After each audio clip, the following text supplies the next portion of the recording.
जय बोलो देवादिदेव 1008 श्री भगवान महावीर स्वामी की, अहिंसा परमो धर्म की, परम पूज आचार्य गुरुवर श्री विद्यासागर जी महाराज की, परम पूज्य मुनि श्री 108 प्रमाण सागर जी महाराज की, मंचासीन सभी मुनि राजों की।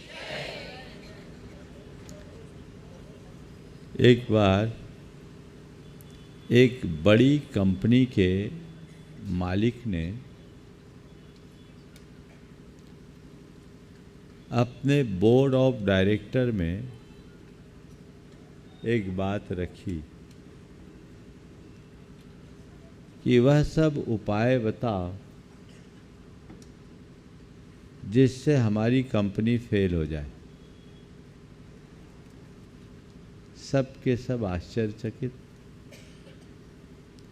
कंपनी की ग्रोथ के लिए तो सब कोई सोचते हैं, पर ऐसे उपाय जिससे कंपनी फेल हो जाए, सब लोगों को आश्चर्य हुआ। बोले सर आप क्या कह रहे हैं? मैं जो कह रहा हूं करो। अब क्या है, मालिक कहे तो कहना ही पड़ेगा। कंपनी को फेल करने के जितने रास्ते हो सकते थे सबने बता दिया।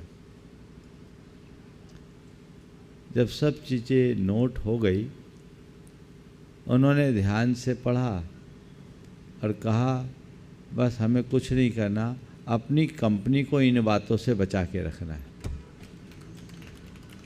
इन बातों से बचा करके रखना है। अगर हमने उनसे बचा लिया तो हमारा जीवन अपने आप धन्य होगा। जीवन के संदर्भ में भी मुझे ये बात समझ में आती। हम जीवन के विकास के लिए भी बातें करते हैं। संत कहते जीवन का विकास आपो आप हो जाएगा यदि जीवन के विनाश करने वाले कारणों से बच जाए। चेतना का उत्थान अपने आप हो जाएगा यदि पतनकारी वृत्तियों से अपने आप को बचा ले। हम अपने जीवन में सुख, शांति और आनंद की अनुभूति करना चाहते हैं तो हमें उन तमाम बातों से अपने आप को बचाना है जो हमारे सुख शांति में बाधक बनते हैं, जो आनंद में खलल डालते हैं। आपने कभी विचार किया हमारे दुख का कारण क्या है? हमारी अशांति का कारण क्या है? हमारी परेशानी की वजह क्या है?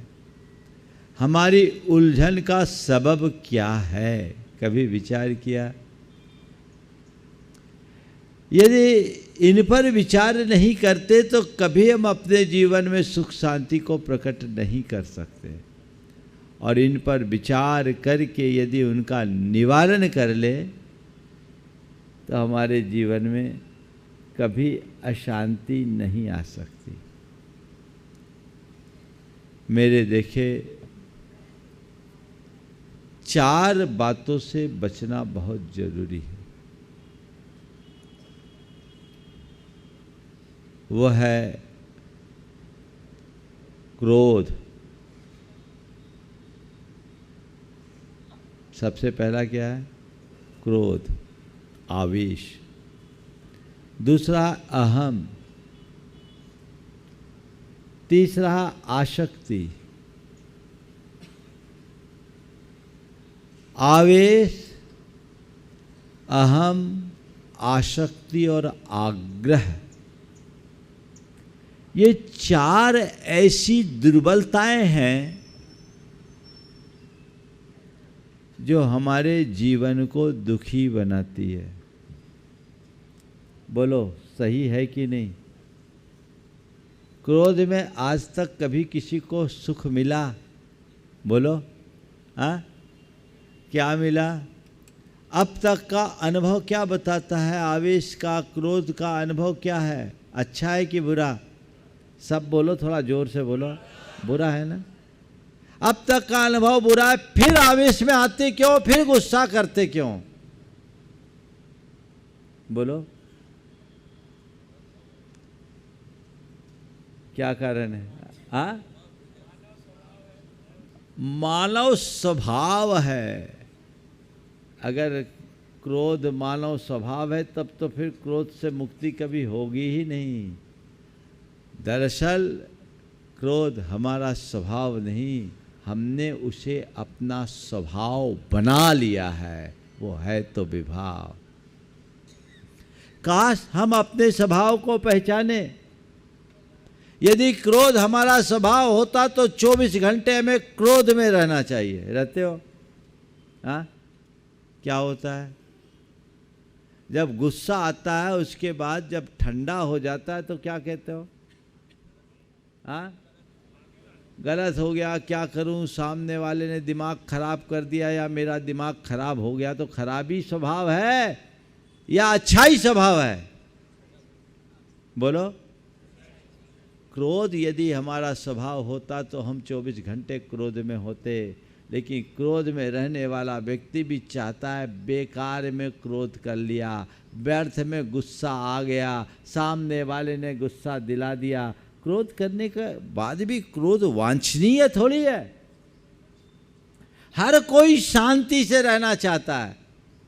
और कई कई बार कहता है जब मैंने थोड़ा डांट दिया, चिल्ला लिया, गुस्सा कर दिया तो शांति मिली। तो तुम्हें चाहिए शांति की क्रोध? तो स्वभाव को व्यक्ति खोजता है या विभाव को? समझ रहे बात को? तो ये जाहिर है कि क्रोध हमारा स्वभाव नहीं है, पर हमने अपना स्वभाव क्रोधी बना लिया।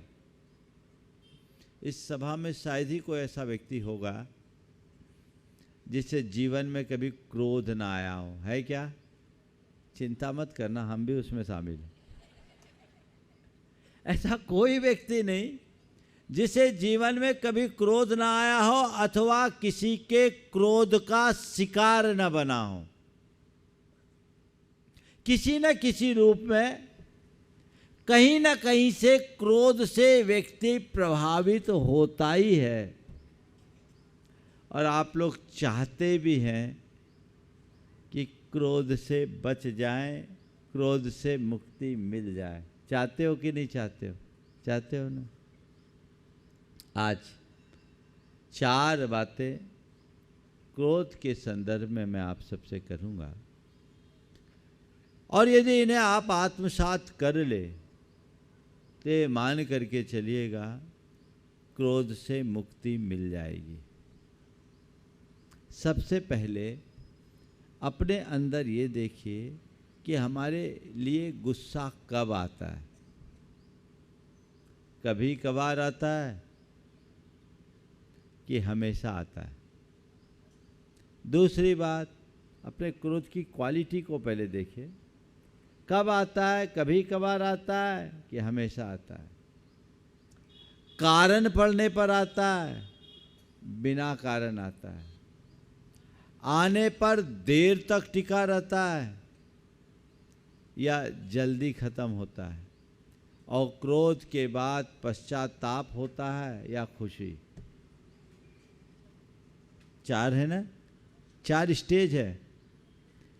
बोलो, कभी कभार क्रोध आता है या प्राय क्रोध में रहते? कुछ ऐसे नख चढ़े होते हैं, है ना, जो गुस्से में ही होते। ऐसे लोग यहाँ तो कोई नहीं दिख रहे मुझे। कभी कभार आता है ना? चलो, कारण पड़ने पर आता है कि बिना कारण के?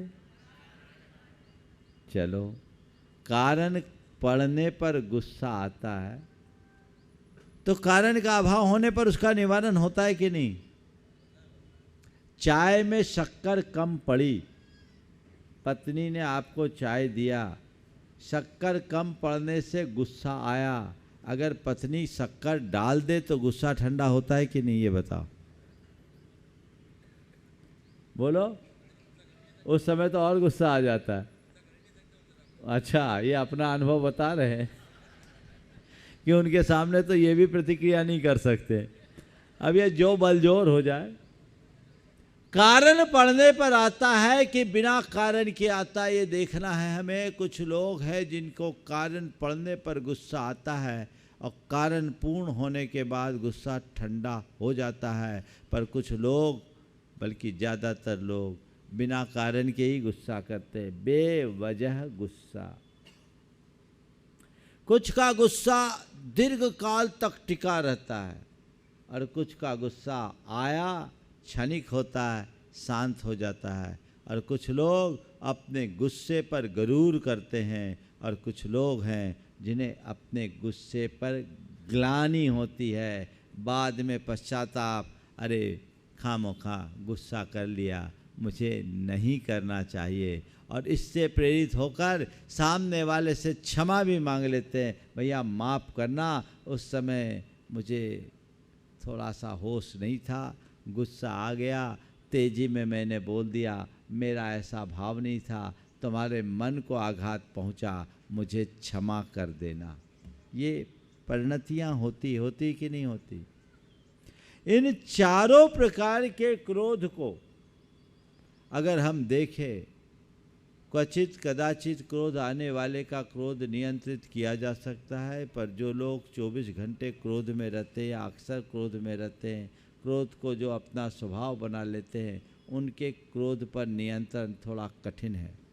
कारण पड़ने पर जिन्हें क्रोध आता है उनके क्रोध को नियंत्रित किया जा सकता है, लेकिन जो बिना कारण ही क्रोध में रहते हैं उनके क्रोध को नियंत्रित कर पाना थोड़ा मुश्किल है। जिनके लिए क्रोध क्षणिक होता है उनका क्रोध नियंत्रित किया जा सकता है, लेकिन जो क्रोध के आवेश में लंबे समय तक रहते हैं उनके क्रोध पर कंट्रोल करना थोड़ा कठिन है। और जिन्हें क्रोध के बाद पश्चाताप होता है उनके क्रोध को नियंत्रित करना सरल है, लेकिन जिनको क्रोध का अभिमान होता है, क्रोध के प्रति गुरूर होता है, ग्लानि नहीं होती, उनके क्रोध को नियंत्रित कर पाना थोड़ा कठिन होता है।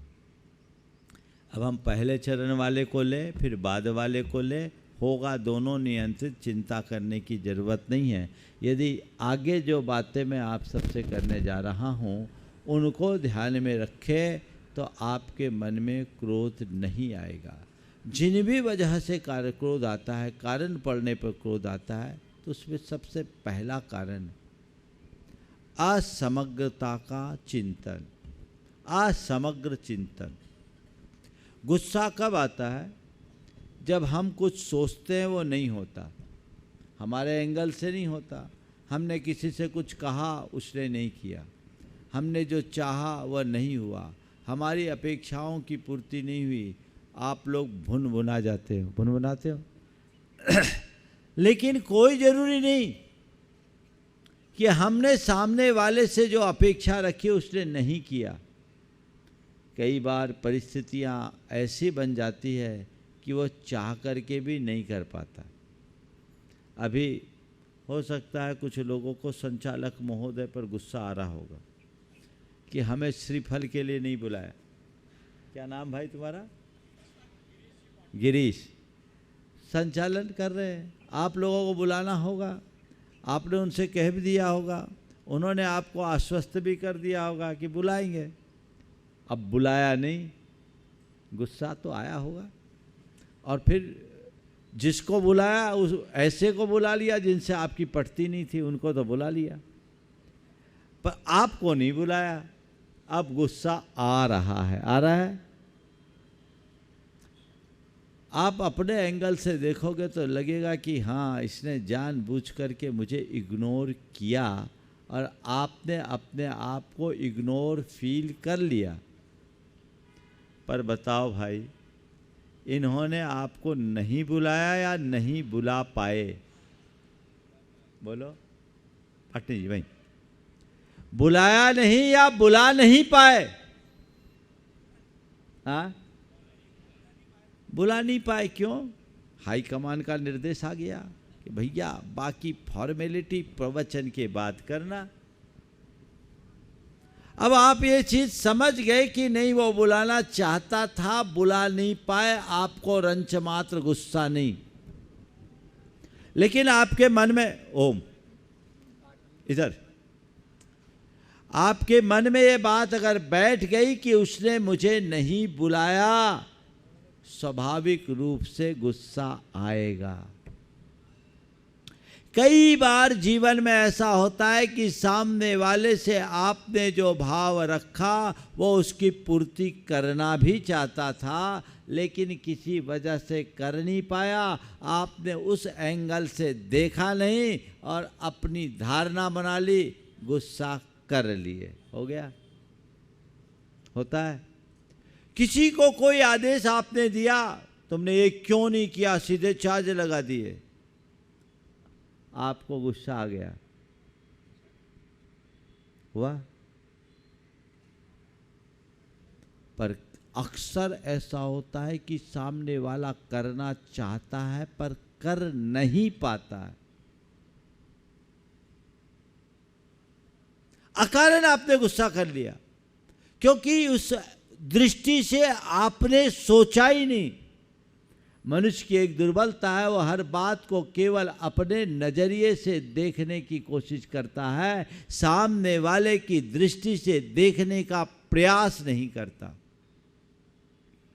और जब ऐसा करता है तो गुस्सा आ जाता है और फिर वह तरह तरह के आरोप जड़ता है। आप अपने दफ्तर में, आपकी धर्मपत्नी आपको फोन कर रही है, आज जल्दी आ जाना, आज आपके लिए हम कुछ विशेष बनाना चाहते, क्या खाओगे? ठीक है, रोटी तो रोज खाते हैं, आज डोसा खाएंगे, आप आओ, जल्दी आ जाओ। और अब आप बताओ, आप आए हो और आपकी प्लेट में डोसे की जगह रोटी आ गई, अब क्या कहोगे? बोलो। अगर आप आए, पत्नी के कहने के बाद आए हैं और आपकी प्लेट में डोसे की जगह रोटी आ गई, अब क्या होगा? महाराज, थाली उड़न तस्तरी बन जाएगी, यही होगा ना। चिल्लाओगे कि नहीं? हाँ, चार बातें सुनाओगे कि नहीं? यही मजाक करना था। मैंने कहा था, क्या खुद फोन करके बोला ये क्या मजाक है, ये क्या तरीका, मैं नहीं खाऊं। पता नहीं आप क्या क्या बोलोगे। और आप बोल रहे हो, आपकी पत्नी की आंखों में आंसू छलक रहे। आपने तो अपना गुबार निकाल दिया, सामने वाली ने चुपचाप दोनों हाथे जोड़कर आंसू बहाए और कहा, मैं बहुत शर्मिंदा हूँ, आज तक आपसे मैंने कभी कोई मजाक नहीं किया और इस तरह का क्रूर मजाक तो मैं कभी कर भी नहीं सकती। ये तो बेहूदी बात है, मैं नहीं कर सकती, लेकिन क्या करूं? मैं चाहती थी आपको गरम गरम डोसा खिलाऊं, लेकिन क्या बताऊं, सब कुछ रेडी कर लिया था, घोल भी तैयार था, गैस सुलगाई, गैस ही खत्म हो गई। गैस खत्म हो गई, अब मैं क्या करूं? ये तो गनीमत है, सवेरे की 4 रोटियां बची थी, सो दे दी, नहीं तो ये भी नहीं मिलती। ये पॉसिबिलिटी है कि नहीं, बोलो। अब क्या होगा? अरे खामो खा गुस्सा कर लिया।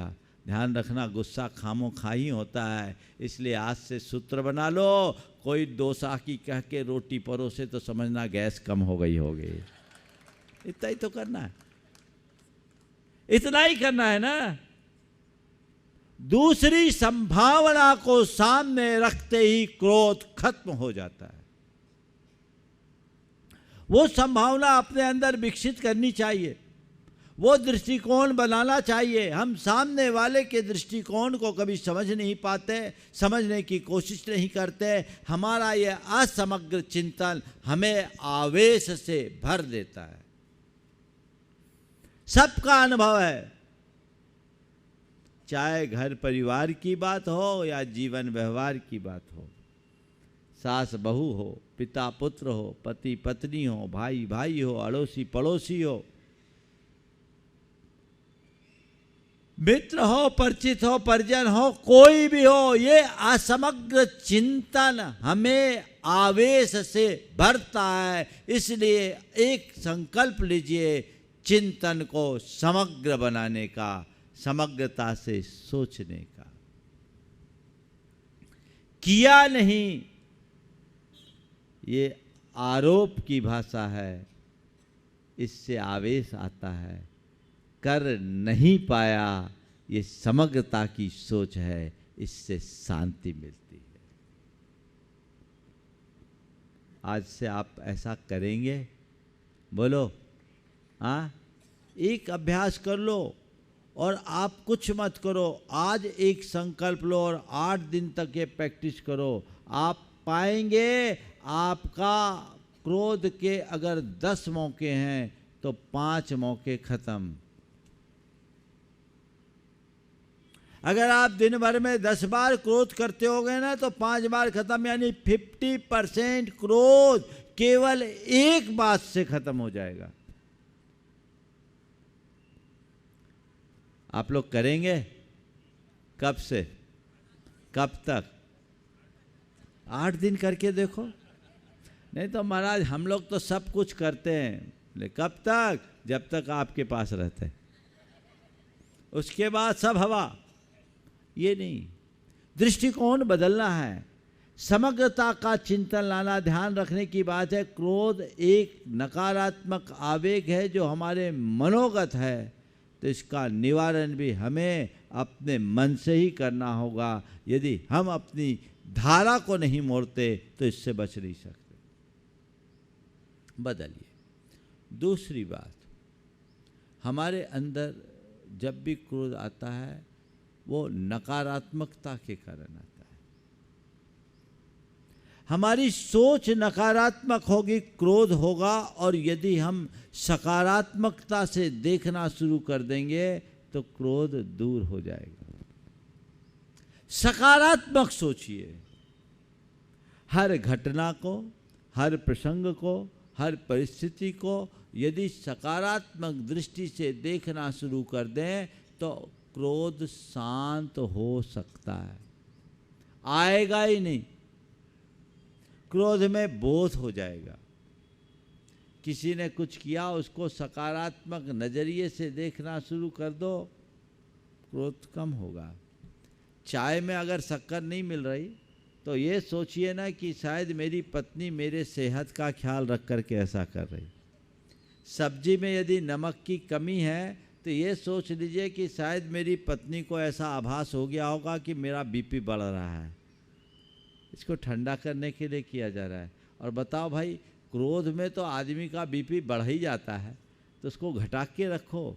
हर बात को यदि सकारात्मक नज़रिए से देखना शुरू कर दे तो जहाँ क्रोध की संभावना होती है वहाँ भी बहुत शांति का सद्भाव स्थापित हो सकता है। आप देखिए सकारात्मकता से कैसे क्रोध को शांत किया जा सकता है, बड़े आनंद के साथ जीवन जिया जा सकता है। जिन बातों पर क्रोध आता है अपने सकारात्मकता से हम वहाँ शांति रख सकते हैं। परम पूज्य गुरुदेव के पास एक बार एक व्यक्ति, बहुत पुरानी बात है 1984 की, आकर के पूछा, Maharaj Shri what is your business?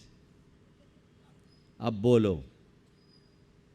Acharya Vidyasagar जैसे महान संत के सामने सीधे सीधे आकर के कोई ये सवाल कर ले कि व्हाट इज योर बिजनेस, बोलो क्या प्रतिक्रिया होगी? हम लोग, मैं ब्रह्मचारी था उन दिनों, पूछ लिया एक सज्जन ने, संभ्रांत से व्यक्ति थे। अब उस बेतुके और अटपटे प्रश्न की हम लोग कोई प्रतिक्रिया करे उससे पहले ही गुरुदेव के उत्तर ने पूरे वातावरण को बदल दिया। जैसे उनने पूछा व्हाट इज योर बिजनेस, उसने कहा, आचार्य महाराज ने कहा, बिजीनेस इज माई बिजनेस। क्या बोला? Business is my business. व्यस्तता ही मेरा व्यवसाय है। सब लोग भौचक कर रह गए, गुरुदेव ये क्या? बोले ठीक है, उसने जो कहा अपने एंगल से कहा, हमने जो उत्तर दिया वो अपने एंगल से दिया। बिहार कर रहे थे, गुरुदेव के साथ थे, 1987 की बात। रास्ते में एक ऐसा इलाका निकला जहाँ के लोगों को भारतीय संस्कृति की समझ नहीं थी, भारतीय परंपरा से द्वेष रखते थे। कुछ बच्चे थे, ए नंगाए लुच्चा कहने लगा। लोगों को गुस्सा आया। काफ़ी लोग साथ में थे। कुछ लोग लप के उन बच्चों को पकड़ने के लिए दौड़े। गुरुदेव ने रुक कर कहा, ठहरो, उनकी ओर क्यों भागते हो? वो सही तो कह रहा है, वो बच्चे सही कह रहे हैं। हम नग्न हैं इसलिए हमको नंगा कह रहा है, हम लोच करते इसलिए लुच्चा कह रहा है। हम नंगे लुच्चे हैं, कह दिया तो क्या बुराई? बोलो, ये दृष्टिकोण अपने अंदर रख सकते हैं? रख सकते हैं कि नहीं रख सकते? और अगर ऐसा दृष्टिकोण रखेंगे तो कभी गुस्सा आएगा? हाँ, कभी भी गुस्सा नहीं आएगा। सोच को सकारात्मक रखिए, चाहे जैसी स्थिति बन जाए आपको गुस्सा नहीं आएगा। ये तो साधु संतों की बात कर रहा हूं मैं आम गृहस्थ की बात कहता हूं। मेरे संपर्क में एक सज्जन है जो बहुत शांत स्वभावी, और उनकी धर्मपत्नी एकदम अपोजिट। ये जितने शांत वो उतनी क्रोधी। यदि ये शांति मूर्ति है तो वो प्रचंड क्रोधी। और वो व्यक्ति बहुत प्रसन्न रहता, उसको कभी गुस्सा नहीं आता, ना दुखी होता। पत्नी जब भी क्रोध करे वो मुस्कुराते रहता। एक रोज मेरे कमरे के बाहर उसकी धर्मपत्नी उसे बहुत ऊल जलूल बोल रही थी, बहुत ऊल जलूल बोल रही थी, और वो चुपचाप मुस्कुरा करके उसकी बात सुन रहा था, हूँ हाँ कह के टाल रहा था। बातें मेरे कानों तक आई, मुझे भी कुछ पल के लिए तरस आ गया कि कितना बुरा बोल रही है। उसके बाद जब वो व्यक्ति मेरे कक्ष में आया, मैंने उससे पूछा, भैया क्या कर रहे हो? बोला, कुछ नहीं महाराज, मैं तो कर्म की निर्जरा कर रहा हूँ, ये मेरी तपस्या है।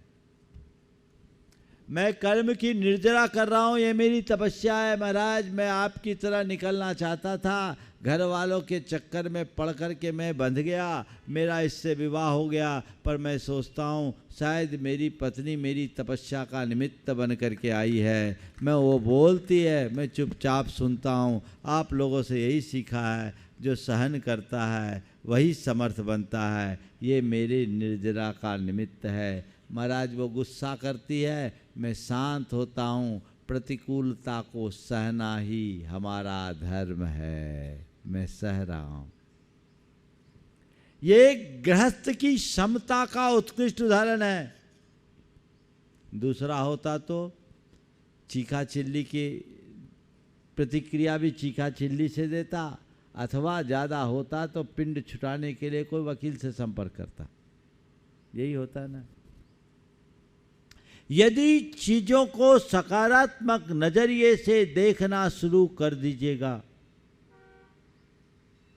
तो गुस्से के अवसर बहुत कम आएंगे। आज से आप इसे फॉलो कीजिए। अपने क्रोध को नियंत्रित करना है तो मुझे सकारात्मक रहना है, मुझे सकारात्मक रहना है, मुझे सकारात्मक रहना है। ये हर पल अपने अंदर बिठाइए और हर घटना को, हर प्रसंग को केवल और केवल सकारात्मक नज़रिए से देखने की कोशिश कीजिए। शांत हो जाएंगे, गुस्सा ठंडा हो जाएगा, फिर आपके अंदर क्रोध का आवेग हावी नहीं होगा। तीसरी बात, क्रोध से बचना है तो कुछ आत्म सुझाव दीजिए। आत्म सुझाव। क्रोध के आवेग में विवेक खो जाता है, उस समय आप कुछ नहीं कर सकते। लेकिन आप जब शांत हो, भावना योग कीजिए और भावना योग के हिसाब से आत्म सुझाव दीजिए। मुझे शांत रहना है, मुझे शांत रहना है, मुझे शांत रहना है, मुझे शांत रहना है, मुझे संयम रखना है, मुझे संयम रखना है। ये 2 वाक्य, केवल 2 वाक्य आप बार बार दोहराइए। कहीं घर के किसी एकांत स्थान में बैठ जाइए, पूरा भावना योग कीजिए। भावना योग के साथ ये कमांड आप एक्स्ट्रा दीजिए, मुझे शांत रहना है, 108 बार, और अत्यंत दीर्घ और लयात्मक तरीके से करना शुरू कीजिए। ये अनुभूत प्रयोग है। यदि आप करने लगोगे, बहुत जल्दी आप अपने गुस्से पर काबू कर लोगे। जो भी इसे अपना रहे हैं उनके गुस्से में नियंत्रण आया है। मैं भोपाल में था, मंदिर के दर्शन करके निकल रहा था। एक परिवार उतरा मोटरसाइकिल से और उसकी डिक्की में लिखा था, मुझे शांत रहना है। मैंने देखा, धर्मपत्नी ने कहा, महाराज ये आपका चमत्कार है। बोले क्या है? बोले महाराज इनको आप देख रहे हैं, ये प्रचंड क्रोधी थे। मैं जैसे तैसे मनाकर इनको 52 गजा भावना योग के शिविर में ले गई। 2019 में शिविर लगा था, 20 में मैं भोपाल में था। भावना योग के शिविर में ले गई। महाराज ये बहुत क्रोधी थे। इनने 3 दिन के शिविर को अटेंड करने के बाद नियमित भावना योग जारी रखा। और महाराज जी आपने जैसा बोला था, मुझे शांत रहना है, मुझे शांत रहना है, मुझे शांत रहना है, मैंने कहा कि बार बार दोहराओ। अपने मोबाइल की रिंगटोन में इसे बना लो, अपनी गाड़ी में लिख लो, अपने दफ्तर में लिख लो, अपने घर में लिख लो। दिन भर जब भी तुम्हारी दृष्टि जाए, मुझे शांत रहना है, मुझे शांत रहना है, मुझे शांत रहना है, ये भाव अगर बार बार दोहराओगे तो इसका असर तुम्हारे अवचेतन मन पर पड़ेगा, सबकॉन्शियस माइंड पर पड़ेगा। और जब सबकॉन्शियस माइंड में बात फीड हो जाएगी तो अंदर से क्रोध का उभार आएगा, तो अंदर ही दब जाएगा। मुझे शांत रहना है, मुझे शांत रहना है, मुझे शांत रहना है। उस व्यक्ति ने इसका प्रयोग किया। अगस्त में हमने शिविर किया था और 2020 के जनवरी में वो हमसे मिला। उसने कहा, महाराज जी आपने जैसा कहा था 3 महीने में, बल्कि 3 महीने से पहले परिवर्तन आ गया। पत्नी ने कहा, महाराज जी अब कोई इनको, पहले तो बिना बात के गुस्सा आता था, मैं इन्हें हाईली इन्फ्लेमेबल बोलती थी। एकदम हाईली इन्फ्लेमेबल समझते हैं ना, कहाँ लिखा होता है? टैंकर्स के पीछे रहता है ना, टैंक लॉरी जो होती पेट्रोलियम वाले, तो वो मैं इनको हाईली इन्फ्लेमेबल बोलती थी। पर महाराज पहले ये जितने क्रोधी थे आज उतने ही शांत हो गए हैं। मैं अभी आपके चरणों में इसीलिए आई थी, आपके प्रति कृतज्ञता ज्ञापित करने के लिए कि महाराज आपने नरक बने घर को स्वर्ग बना दिया। क्रोध घर को नरक बना ही देता है, वो हमारे पूरे जीवन को बर्बाद कर देता है। तो आप अपनी सोच को बदलिए और ये आत्म सुझाव नियमित देना शुरू कीजिए, तो आपके अंदर क्रोध की वृत्ति अपने आप कम हो जाएगी। ये आपको करना होगा। और चौथी बात, अगर आप क्रोध पर सच्चे अर्थों में नियंत्रण चाहते हैं तो एक संकल्प लीजिए, मैं अपने क्रोध के प्रति जागरूकता लाने के लिए जब भी मुझे क्रोध आएगा, जितनी बार क्रोध आएगा उतनी बार मंदिर में 10 रुपये की पेनाल्टी लगाऊंगा। प्रैक्टिस कर लो, अभी 1 हफ्ते से शुरुआत करो, ईमानदारी से करना। पहले दिन 10 रुपये की, फिर बढ़ा देना। मेरे मन में क्रोध आया, झुंझलाहट आई, खींच आया, खींच आई और मुझे इसका आभास हुआ, नोट कर लो, 10 रुपया देना और 9 बार नमोकार मंत्र पढ़ना, मन को धिक्कारना कि आज मैंने गलती कर दी, अब दोबारा ऐसी गलती नहीं होगी। आप करके देखो, हो सकता है पहले दिन 1500 लग जाए, इतने तो शायद नहीं लगेंगे, लेकिन एक बार करके देखो कितने लगते हैं। पर इतना तय है, जितना पहले दिन लगेगा उतना दूसरे दिन नहीं, और दूसरे दिन लगेगा उतना तीसरे दिन नहीं। मुझे लगता है 8वें दिन तक जीरो हो जाएगा, और अगर 2-5 हज़ार रुपया लग के जीरो हो जाता है तो इससे अच्छी बात क्या होगी। ये प्रयास ईमानदारी से करना पड़ेगा। आपको जागरूकता के साथ ईमानदारी से ये प्रयास करना पड़ेगा, और ऐसा प्रयास करोगे तभी परिणाम निकलेगा।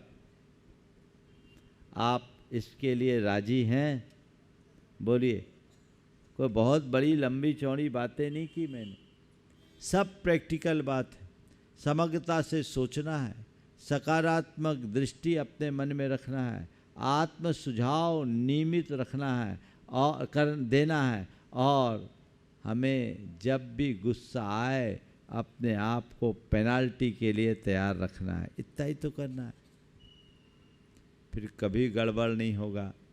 फिर आप बड़ी बड़ी बातों को भी नज़रअंदाज करने में सक्षम हो जाओगे। कोई गुस्सा दिलाएगा भी तो आप उससे प्रभावित नहीं होंगे। ये बातें खुद के क्रोध पर नियंत्रण के लिए मैंने की। ये बातें खुद के क्रोध पर नियंत्रण के लिए मैंने की। अब कोई सामने वाला गुस्सैल है तो क्या करें, ये भी एक समस्या है। 2 मिनट में उसकी बात भी पूरी कर लूँ। कई लोगों के सामने बड़ी मुश्किल होती है क्रोधी को झेलने की। एक बार एक बहन जी आई, बहुत दुखी थी। बोले महाराज जी कुछ करिए ना, बहुत परेशान हूँ। बोले क्या बात हो गई? बोले महाराज जी मेरे पति हैं, पति नहीं मेरे ये हैं ना, बहुत गुस्सैल है। बोले कौन ये कौन? बोले महाराज जी आप तो समझ गए। बोले क्या हो गया? बहुत गुस्सैल है महाराज, बहुत गुस्सा करते। बोले क्या करते? बोले बहुत गंदी गंदी बातें बोलते हैं, गालियाँ देते हैं। बोले ठीक। पति ये बोल देते चलो महाराज कहाँ तक सहूँ, 27 साल हो गए। बोले 27 साल सह लिया तो और सह लो, कितने साल चलेंगे? नहीं महाराज आप तो कुछ उपाय बताइए। मैंने कहा ये बताओ, घर से निकली रास्ते में एक पागल घूमता है, कभी तुम्हें वो मिला? बोले अक्सर मिलता है, आज भी मिला था। बोले क्या बोलता है? बोले बड़ी गंदी गंदी गालियाँ देता है। बोले आज मिला था? बोला मिला था। गालियाँ दी थी? बोले दी थी। बोले तुम्हारा पति वैसी गाली? नहीं महाराज उतनी गंदी गाली नहीं देता, उतनी गंदी गाली नहीं देता। हम बोले तो फिर पागल ने गाली दी तब तो तुम विचलित नहीं हुई, पति के कहने से क्या? बोले महाराज उसमें क्या गाली, उसमें क्या विचलित होना, तो पागल है। तो हमने कहा जो पति अपनी पत्नी को गाली दे वो भी पागल है, समझ लो पगलाया हुआ है। और बताओ होश में रहने में गाली दोगे क्या? धर्म पत्नी को गाली देने वाला पागल ही है, तो समझ लेना वो टेम्परेरी पागल हो गया है। थोड़ी देर में पागलपन शांत होगा, खत्म होगा। इग्नोर कीजिए, नज़रअंदाज करने की कोशिश कीजिए, इसे सामने वाले का स्वभाव मान लीजिए, जीवन की धारा परिवर्तित हो जाएगी।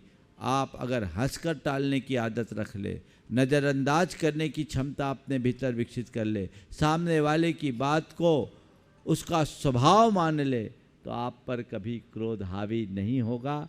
हमें ऐसी मनोवृत्ति अपने अंदर जगानी चाहिए। समय आप सबका हो गया।